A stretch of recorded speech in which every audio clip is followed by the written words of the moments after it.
साल तो बिहार में चुनावी साल है, नवंबर में चुनाव होंगे बिहार में। तो बाकी जितनी पार्टियां हैं, चाहे राष्ट्रीय जनता दल हो, जेडीयू हो, भाजपा हो, लोजपा हो, है ना, ये सब पूरे गुंडे मवालियों से भरी हुई पार्टी। एक और दुलरुआ है तेजस्वी यादव के, रीतलाल यादव, दानापुर का विधायक, वो भी अभी जेल में बैठा हुआ है। बिहार की राजनीति के लिए 2025 काफी खास होगा, क्योंकि 2025 में ही तमाम दल चुनाव को लेकर तैयारियों में जुट चुके हैं और तमाम दलों की ये नेताओं की ये कोशिश रहेगी कि अपनी नैया बाहुबलियों के सहारे पार करने की। और तमाम जो दल हैं वो बाहुबलियों को टिकट देते हैं, अपने आप को निष्पक्ष बताते हैं और एक दूसरे पर निशाना भी साधते हैं और यहां तक कहते हैं कि अन्य पार्टियां जो है वो बाहुबलियों को टिकट देती है, लेकिन इससे कोई भी दल अछूता नहीं है। खुद को जीरो टॉलरेंस कहने वाले बिहार के मुख्यमंत्री नीतीश कुमार भी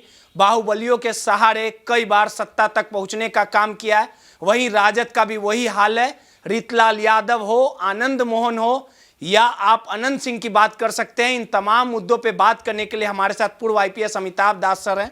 सर, जो 2025 खास रहेगा, क्योंकि 2025 में तमाम जो दल रहेंगे, नेता रहेंगे, वो बाहुबलियों के सहारे ही चुनाव लड़ेंगे और अपनी नैया जो है, जो जीतने की नवैया रहेगी, वो इन्हीं खेवैयों के द्वारा मंजिल तक पहुंचने का काम करेगी। और इस बार चुनावी मैदान में कौन कौन बाहुबली किस किस दल से चुनाव लड़ेंगे और ऐसे बाहुबलियों को अगर चुनावी मैदान में आते हैं तो क्या कहेंगे जनता से? ये बाहुबलियों की तो बहुत लंबी चौड़ी फहरिस्त है। पे ही बात हो है ना। और इस साल तो बिहार में चुनावी साल है, नवंबर में चुनाव होंगे बिहार में। और जो बिहार की राजनीति रही है शुरू से ही, वो संदूक और बंदूक की राजनीति रही है ना। संदूक मतलब हुआ धन बल, मनी पावर जिसको कहते हैं, और बंदूक यानी बाहुबल, जिसको मसल पावर कहते हैं। और ये बात सभी चुनाव पर लागू होती है, चाहे वो पंचायत चुनाव हो, विधानसभा का चुनाव हो, लोकसभा का चुनाव हो, वो संदूक और बंदूक की राजनीति होती है। मतलब जो आदमी संदूक और बंदूक से मजबूत होता है वो विधान मंडल पहुंच जाता है, संसद पहुंच जाता है, और जो आम आदमी है, शरीफ आदमी है, वो हाशिए पर चला जाता है। ये एक बिहार की कड़वी सच्चाई है। भले ही हम लोग जितना भी डायलॉग मार लें कि बिहार में लिच्छवी का गणतंत्र था 2500 साल पहले, ये सब जितनी भी बातें बना जाए, आज के बिहार की यही सच्चाई है। और जो बाहुबलियों वाली बात आपने कही, तो यदि कम्युनिस्ट पार्टियों को छोड़ दें और कुछ हद तक कांग्रेस को छोड़ दें, तो बाकी जितनी पार्टियां हैं, चाहे राष्ट्रीय जनता दल हो, जेडीयू हो, भाजपा हो, लोजपा हो, है ना, ये सब पूरे गुंडे मवालियों से भरी हुई पार्टियां हैं, है ना। और इसमें अब मान लीजिए हमारे मुख्यमंत्री हैं पलटू राम, है ना, इनका भी लाइसेंस मतलब रिन्यू करने के लिए जाएंगे चुनाव में कि फिर से लाइसेंस दीजिए 5 साल का। इनको नारा दिया है 25 से 30 फिर से नीतीश। तो सुशासन बाबू बोलेंगे कि मैंने काम किया, मुझे मजदूरी दीजिए। लेकिन काम क्या किया है? ये बोलते हैं कि हमारा जीरो टॉलरेंस है क्राइम पर। और ये माफिया डॉन अनंत सिंह के चपरासी बने हुए हैं। अब अनंत सिंह को आप देखिएगा कि जनता दल यूनाइटेड खड़ा कर देगी आपको मोकामा से। यदि तब तक जमानत मिलती है तो ठीक है, जमानत नहीं मिलती है तो जेल से ही चुनाव लड़ेगा, क्योंकि मुख्यमंत्री ही अनंत सिंह का चपरासी है। तो नीलम देवी की जगह इस बार अनंत सिंह को खड़ा कर देगी जनता दल यूनाइटेड। सभी पार्टियों को, राष्ट्रीय जनता दल में आप पहुंच जाइए तो मुन्ना शुक्ला उम्र कैद काट रहा है बेउर जेल में ब्रज बिहारी प्रसाद मर्डर केस में। तो उसकी पत्नी है अन्नू शुक्ला, वो लालगंज घूम रही है, लालगंज में जनसंपर्क अभियान कर रही है, क्योंकि उसको पूरा विश्वास तेजस्वी यादव ने दिला दिया है कि भाई आपको हम लालगंज से लालटेन छाप दे देंगे, है ना। एक और दुलरुआ है तेजस्वी यादव के, रीतलाल यादव, दानापुर का विधायक, वो भी अभी जेल में बैठा हुआ है। लेकिन इसी बात की अभी संभावना लग रही है, यदि बीच में कुछ ये नहीं होता है, कि फिर तेजस्वी यादव उसको दानापुर से खड़ा कर देंगे। अभी तक तो यही ना संभावना है। हाँ, यदि सद्बुद्धि मिले तो अलग बात है, लेकिन अभी तो यही ना संभावना लग रही है। आप मान लीजिए एक इस पर आते हैं, ओसामा शहाब, राष्ट्रीय जनता दल का नेता, उसका बाप बहुत खूंखार क्रिमिनल था, मोहम्मद शहाबुद्दीन, सिवान का आतंक था, तिहाड़ जेल के कैदी के रूप में मरा। अब ओसामा शहाब को धूमधाम से कुछ महीने पहले राष्ट्रीय जनता दल में शामिल किया गया है। तो वो कहाँ से खड़ा होगा? तो वो रघुनाथपुर से खड़ा होगा। सिवान में रघुनाथपुर विधानसभा सीट से इसी वादा पर ही उसको लाया गया है, वो आया है राजद में कि उसको रघुनाथपुर से राष्ट्रीय जनता दल टिकट दे देगी ओसामा साहब को। अब मजाक देखिए कि रघुनाथपुर से उसके खिलाफ कौन प्रत्याशी होगा? तो वो रईस खान होगा। वो भी सिवान का एक बड़ा गुंडा मवाली है, खान बंधु हैं, अयूब खान और रईस खान। तो ये दोनों हाल में लोजपा रामविलास में शामिल हुए हैं और चिराग पासवान हेलीकॉप्टर से गए थे सिवान इन दोनों को लाने में। ऐसे तो चिराग पासवान बड़े बड़े डायलॉग मारते हैं, बिहार फर्स्ट, बिहारी फर्स्ट, क्या क्या बिहार को बदलने की बात करते हैं, लेकिन कौन है उनकी पार्टी में? रईस खान को रघुनाथपुर से खड़ा करेंगे।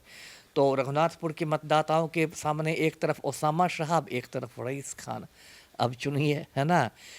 तो इस तरह के मतलब कितनी बार अभी मनोरमा देवी आप देखिए, मनोरमा देवी जो यहाँ की आपकी है, बेलागंज से विधायक अभी उपचुनाव में बनी है। बहुत खूंखार उसका पति क्रिमिनल था, बिंदी यादव, कोरोना में मर गया। मनोरमा देवी को फिर ऐसे पलटू राम देंगे आपको बेलागंज से टिकट। उसका जो बेटा है रॉकी यादव, आपको याद होगा कुछ साल पहले उसने एक सचदेव नाम के लड़का की हत्या कर दी थी, रॉकी यादव।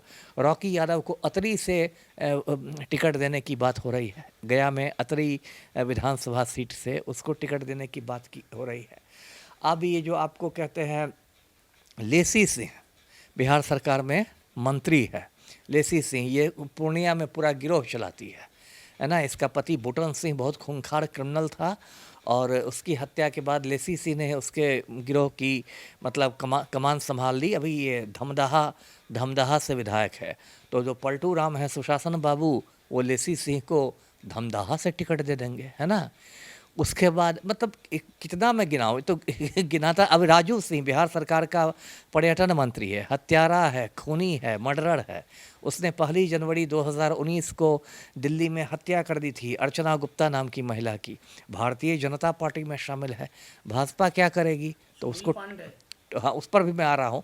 भाजपा उसको टिकट दे देगी आपको फिर से साहेबगंज से, मुजफ्फरपुर के साहेबगंज से। ये भाजपा का नेता है सुनील पांडे। दर्शक देख रहे हैं, बिहार का खूंखार अपराधी, इसके हाथ में AK-47 राइफल है जो एक प्रतिबंधित हथियार है, लेकिन अब भाजपा वॉशिंग मशीन में धुल चुका है। तो ये वरिष्ठ राम भक्त बन गया है, प्रखर राष्ट्रवादी है। अब इसका बेटा जो है विशाल प्रशांत, वो अभी तराड़ी से भाजपा का टिकट है, भाजपा का विधायक है। तो फिर से तराड़ी से उसको भाजपा खड़ा कर देगी। तो इस तरह से मतलब पूरे बिहार में इन लोगों ने, कहते हैं ना, कचरा फैला दिया है। और भाजपा वाले राजद पर कहेंगे कि ये जंगल राज ला रहा था, राजद वाले उस पर कहेंगे कि ये है। और संक्षेप में कहिए तो कहते हैं ना, इस हमाम में सब नंगे हैं। मतलब पार्टियों में होड़ लगी हुई है। तो आपके चैनल के माध्यम से मैं यही कहता हूँ मतदाताओं से कि भाई ऐसे लोगों को नहीं भेजिए, ऐसे लोग माफिया जाते हैं तो ये पूरे बिहार का कचरा कर देंगे। और इसलिए आपको कोई अच्छा ही नहीं उम्मीदवार मिले। तो अब तो कुछ सालों से आपके पास नोटा का भी विकल्प है। अब तो जो EVM होता है, जो इलेक्ट्रॉनिक वोटिंग मशीन है, उस पर एक नोटा का भी विकल्प है। मतलब कोई आपको उम्मीदवार नहीं पसंद है तो नोटा दबा दीजिए, नन ऑफ द अबव, वो भी आखिरी बटन रहता है। तो वही मैं कहूँगा कि या तो अच्छा प्रत्याशी को दीजिए, और यदि कोई अच्छा इतना बदकिस्मत है आपका क्षेत्र कि वहाँ से कोई अच्छा प्रत्याशी खड़ा ही नहीं हुआ है, तो नोटा बटन दबाइए, कम से कम अपना विरोध प्रकट कीजिए कि भाई मुझे कोई उम्मीदवार इसमें से नहीं पसंद है। तो वो भी एक मैसेज होगा इन लोग को कि भाई गुंडे मवालियों को खड़ा मत करो। जी चलिए, सीधे तौर पे पूर्व IPS अमिताभ दास सर थे और इस बार चुनावी साल को लेके तमाम जो दलों के नेता हैं वो अपने जीत की नैया को बाहुबलियों की खवैयों के द्वारा ही मंजिल तक पहुंचाने का काम करेंगे। और तमाम दल जो है, ये तमाम जो लंबी फेरिस्त थी बाहुबलियों की, जो इस बार तमाम दलों से चुनावी मैदान पे उतरने का काम करेंगे।